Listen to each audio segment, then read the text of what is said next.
ये हमारे पाकिस्तान के पुलिस वाले हम इनके लिए इसलिए इनके पास आते हैं कि ये हमें इंसाफ दे, हमारी हिफाजत करे, ये हमारी इज्जत उतारे, ये पाकिस्तान की औरतों की इज्जत उतारे तो हम फिर कहाँ पे जाकर सेफ होंगे। मैं रोती रही कि प्लीज मुझे छोड़ दे, मेरा घर बर्बाद हो जाएगा। कहते है घर बर्बाद होगा, मैं तुमसे शादी कर लूंगा। अगर मुझे इंसाफ ना मिला तो मैं अपने बेटे को लेकर पेट्रोल डालकर मैं DSP के दफ्तर के सामने खुद को जला दूंगी। इसने मेरे गांव में मेरी इज्जत नहीं रहने दी।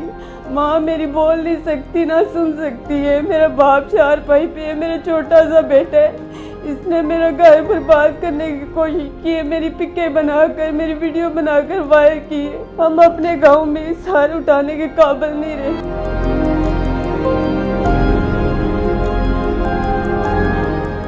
एक वाक़या लाहौर में हुआ है एक औरत के साथ, वो भी औरत और मैं भी औरत हूँ। उस औरत को इंसाफ मिला है, उसके लिए 100 बंदा गिरफ्तार हो रहा है और मेरे लिए मुझे इंसाफ नहीं मिलेगा। इमरान खान साहब को वोट इसलिए दिए थे कि वो कहते थे कि हम जो पुलिस है गरीब और अमीर के लिए दोनों के लिए एक जैसी है। क्या मैं गरीब की बेटी हूँ इसलिए मेरे साथ ऐसा हुआ है? पुलिस वाले जो है वो तो इज्जत को बहाल करते हैं, ना कि पुलिस वालों ने मेरी इज्जत उतारी है, मेरी चादर उतार कर मेरे पाँव में रख दी है और मेरे साथ ऐसी ऐसी हरकतें की है मैं आपको बता नहीं सकती। व्यूअर्स, मैं हूं मुदस्सर अली। आज मैं आपके साथ बहुत ही एक सीरियस टॉपिक पे बात करने जा रहा हूं। अगर मेरी इस बात से किसी की दिल आजारी हो या किसी को तकलीफ पहुंचे तो मैं माजरत चाहता हूं। 14 अगस्त वाले दिन का वाकया आप सब बखूबी जानते हैं। उस हवा की बेटी के साथ जो वहां पे हुआ आपकी नजरों के सामने था। मीडिया ने उसको बहुत हाईलाइट किया, दिखाया। मदीना रियासत की बात करने वाले कहते हैं कि पाकिस्तान की बेटी को मुकम्मल तहफ़्फ़ुज़ दिया जाएगा, उसकी इज्जत का ख्याल रखा जाएगा। आज गुजरात में एक हवा की बेटी की इज्जत को निशाना बनाया गया कानून के उन मुहाफिजों ने कि जिसके पास हर इंसान अपनी दाद रसी के लिए जाता है, और वो ही कानून के मुहाफिजों ने उसकी इज्जत पे हाथ डाला और उसकी इज्जत को पमाल किया। क्या ये वो हवा की बेटी नहीं थी? इसको इंसाफ कौन दिलाएगा जो रो रो के चिल्ला चिल्ला के कह रही है कि मुझे अगर इंसाफ ना मिला मैं अपने आप को और अपने बेटे को उस पे पेट्रोल डाल के हम दोनों आग लगा लेंगे। मैं अंसा नरीन कोटला हाजी शाह की हूँ। कोटला हाजी शाह में मैं रहती हूँ। गुजरात आई थी मैं सनार के पास। मेरी अम्मी की बालियाँ थी, मेरे बेटे की 2 रिंगें थी सेल करने के लिए। कोई मजबूरी थी मेरी, मैं सेल करने के लिए आई थी और सुनारों के पास मैंने एक सुनारे से मैंने रेट लगवाया, उसने 42,000 रुपया रेट लगाया। फिर मैं दूसरे सुनारे के पास गई, उसने 47,000 रुपया रेट लगाया। मैंने उसको अपनी रिंगे और मैंने बालियाँ सेल कर दी। जब मैंने उसे सेल की उसने मुझे 47,000 रुपया दिया। मैंने 47,000 रुपया ले लिया और अपने बैग में रख लिया। मैंने उससे कहा कि मुझे कोई लेडीज़ रिंग दिखा दे अम्मी के लिए छल्ला टाइप। उसने मुझे लेडीज़ रिंगें दिखाई 3-4 डब्बे। मैंने देखी और मुझे पसंद नहीं आई। मैंने फिर वहाँ पे रख दी काउंटर पे। वो उठकर एक शख्स मेरे पास आया, आकर मेरे साथ बैठ गया। मैं उठने लगी हूँ, मुझे कहता है बैठो। मैं बैठ गई हूँ तो मुझे उसने थप्पड़ लगाए। मुझे कहता है तुमने चोरी की है, डब्बा उठाया तुमने रिंग का। मैंने कहा आपके कैमरे लगे हुए हैं, आप अपने कैमरे चेक करें, मेरी बैग की तलाशी ले, मैंने आपकी कोई चीज़ नहीं उठाई। कहता है तुमने पिछली दफ़ा भी आई थी, तुमने रिंग का डब्बा उठाया था। मैंने कहा अगर मैंने आपकी चीज़ें उठाई हैं तो मैंने आपकी शॉप पे दोबारा आना था, क्या मुझे पकड़ लें? फिर उसने मुझे मारा और लोग इकट्ठे कर लिए। मेरा ज़बरदस्ती मास्क उतार कर वीडियो बनानी शुरू कर दी और साथ ही पुलिस वाले को बुला लिया। पुलिस वाला आया, उसने बदतमीज़ी की मेरे साथ, मेरा हाथ पकड़ कर सुनारे ने कहा कि छोड़ दे। पुलिस वाला कहता है कि नहीं, हमें अंडा देने सोने की अंडा देने वाली मुर्गी मिल गई, आप भी खाओ और हम भी खाते हैं। मुझे ले गए चौकी में लाकर उसने मेरे साथ बदतमीज़ी की। वो मुझे बातें की, मैं बयान नहीं कर सकती क्या क्या उसने मुझे कहा। फिर उधर आकर उन्होंने मुझे मारा और मुझे कहते हैं कि वीडियो बनाता और तुम कहो कि मैंने चोरी की है। मैंने कहा मैंने चोरी नहीं की। कहते हैं ठीक है, कोई है तुम्हारी वर्द बनने वाला? मैंने कहा मेरे हामद से मेरा रब्ता करवाएं। मेरे हामद से रब्ता नहीं करवा रहे थे। मेरे मोबाइल, मेरी चीज़ें, सब कुछ, मेरी गाड़ी थी पार्क में लगाई हुई थी, वो भी अपने पास ले आए और अपने पास खड़ी कर ली। सब कुछ मुझसे छीन लिया, मेरा राब्ता नहीं होने दे रहे थे, मेरे पैसे सब कुछ मुझसे छीन लिया। मैं रोती रही, मेरा माँ बाप मजदूर है, उनके पास उनका ख्याल रखने वाला कोई नहीं, आप मेरे साथ ज्यादती ना करें, मेरे घर में राब्ता करने दे, वो ढूंढ रहे होंगे मुझे। कहता है ढूंढने दो उनको, ठीक है मैं तुम्हारा राब्ता करवाता हूँ, अपने मियाँ को बोलो 10 लाख रुपया लेकर आए और तुम्हें ले जाए, मैं तुम्हें छोड़ दूँगा। मैं रोती रही कि वो कहाँ से लेकर आएंगे, मेरा हामन ज़मींदार है, ज़मींदार का काम करता है। मैं रोती रही कि प्लीज़ मुझे छोड़ दे, मेरा घर बर्बाद हो जाएगा।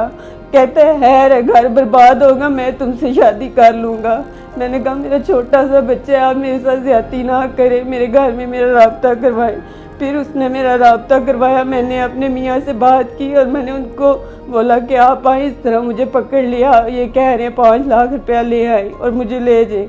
मेरे मियाँ आए मुझे लेने के लिए, इन्होंने मुझे दूसरे रूम में बंद कर दिया, मेरे मियाँ से मेरी मुलाकात नहीं होने दी, मुझे बात तक नहीं करने दी। मैं रोती रही सारी रात, मेरी बात करवाए, मेरे मियाँ किधर है? कहते हैं वो अब जेल में रहेगा, तू भी 7 साल जेल में रहेगी। मैंने कहा मेरा कसूर क्या है, मेरे मियाँ से मेरी मुलाकात करवाए, मुझे आप लोगों का जो बर्त है, जो आप कह रहे हैं इल्ज़ाम, वो मैं पैसे दिलवाती हूँ अपने मियाँ से, मैं घर जाना चाहती हूँ। कहते हैं नहीं, अब सुबह ही बात होगी। सुबह ये मुझे ले गए थाने जाकर इन्होंने मुझसे साइन वगैरह कराए। मैं पढ़ी लिखी नहीं हूँ, अनपढ़ हूँ, इन्होंने मुझसे उधर जाकर साइन करवाए। मुझसे कहते हैं कि तुमने बात नहीं करनी अदालत में, मुझे ले गए हैं, वहाँ पे जाके इन्होंने मुझे जेल में बंद कर दिया। मुझे इंसाफ चाहिए, अगर मुझे इंसाफ ना मिला तो मैं अपने बेटे को लेकर पेट्रोल डालकर मैं डीएसपी के दफ्तर के सामने खुद को जला दूंगी। इसने मेरे गांव में मेरी इज्जत नहीं रहने दी। मेरे माँ बाप मजदूर है, माँ मेरी बोल नहीं सकती ना सुन सकती है, मेरा बाप 4 पाई पे है, मेरा छोटा सा बेटा है। इसने मेरा घर बर्बाद करने की कोशिश की है, मेरी पिकें बनाकर, मेरी वीडियो बनाकर वायरल की है। हम अपने गांव में सर उठाने के काबिल नहीं रहे, हमारे आज तक हमने किसी की सुई भी नहीं उठाई। इसने मुझ पे इल्जाम लगाया, मेरा घर बर्बाद हो गया, सब कुछ मेरे से जाता रहे। मेरे माँ बाप 4 भाई पे, वो रो रहे, हम किसी के सामने साथ नहीं उठा सकते। ये मेरा छोटा सा बेटा, मैं अगर मुझे इंसाफ ना मिला मैं खुद को भी जला दूंगी और अपने बेटे को भी।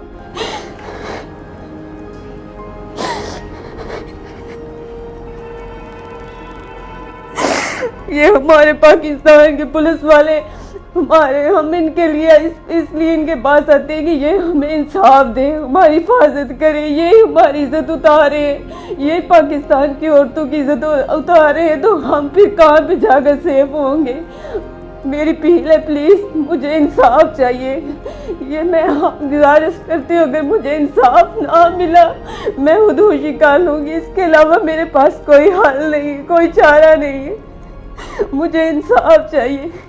आज सबकी हट्टी पे मैं गई थी और उधर से इन्होंने ये कुआ मेरे ऊपर डाला है और फैसल ये ऐसी है जिसने मुझे पकड़ा है और पकड़ के लेकर आया है, उसका नाम है फैसल। और मुझे ये बताएं कि मेरे मियाँ का क्या कसूर था, वो बेगुनाह थे, वो मुझे छुड़ाने के लिए आए और उनको पकड़ के उनको अंदर कर दिया, उनसे 6 लाख रुपया लिया और मुझसे भी पैसे लिए और मेरे मियाँ को छोड़ा, फिर पैसे लेकर फिर मुझे नहीं छोड़ा। मुझे बताएं उनका क्या कसूर था, मुझे इंसाफ चाहिए प्लीज़। एक वाक़या लाहौर में हुआ है एक औरत के साथ, वो भी औरत और मैं भी औरत हूँ। उस औरत को इंसाफ मिला है, उसके लिए 100 बंदा गिरफ्तार हो रहा है और मेरे लिए मुझे इंसाफ नहीं मिलेगा। इमरान खान साहब को वोट इसलिए दिए थे कि वो कहते थे कि हम जो पुलिस है गरीब और अमीर के लिए दोनों के लिए एक जैसी है। क्या मैं गरीब की बेटी हूँ इसलिए मेरे साथ ऐसा हुआ है? पुलिस वाले जो हैं वो तो इज़्ज़त को बहाल करते हैं, ना कि पुलिस वालों ने मेरी इज़्ज़त उतारी है, मेरी चादर उतार कर मेरे पाँव में रख दी है और मेरे साथ ऐसी ऐसी हरकतें की है मैं आपको बता नहीं सकती। मैं एक गरीब बाप की बेटी हूँ, मुझे इसलिए नहीं इंसाफ मिल रहा। इमरान खान साहब से मेरी गुजारिश है, प्लीज़ मुझे इंसाफ चाहिए, मुझे इंसाफ लेकर दें। क्या ये वो हवा की बेटी नहीं है? क्या इसको पाकिस्तान में जीने का कोई हक नहीं है? क्या इसको इंसाफ दिलाने वाले इदारे कहाँ पे हैं? पाकिस्तान की 2 मशहूर शख्सियत आज कहाँ पे हैं? ये उन लोगों के लिए लम्हा फिक्रिया है कि जो जब 14 अगस्त वाला वाकया हुआ था, आयशा अकरम के पास गए और उसको इंसाफ की एक यकीन दिलाया कि हम आपको इंसाफ दिलाएंगे, आपकी आवाज को अफसराने बाला तक पहुंचाएंगे, क्योंकि वो हव्वा की बेटी थी और जिसके साथ आज ये जुल्म हुआ है, कानून के मुहाफिजों ने उसके साथ जुल्म की इंतहा कर दी, उसकी इज्जत पे हाथ डाला। पाकिस्तान की जो दो स्लैबल चीज है वो कहाँ पे है? आज कोई उस हव्वा की बेटी के पास क्यों नहीं पहुंचा कि वो मिडिल क्लास से बिलोंग करती है? आप मेरी आवाज का साथ दें, हम इस हव्वा की बेटी की आवाज बने और इसको इंसाफ दिलाएं।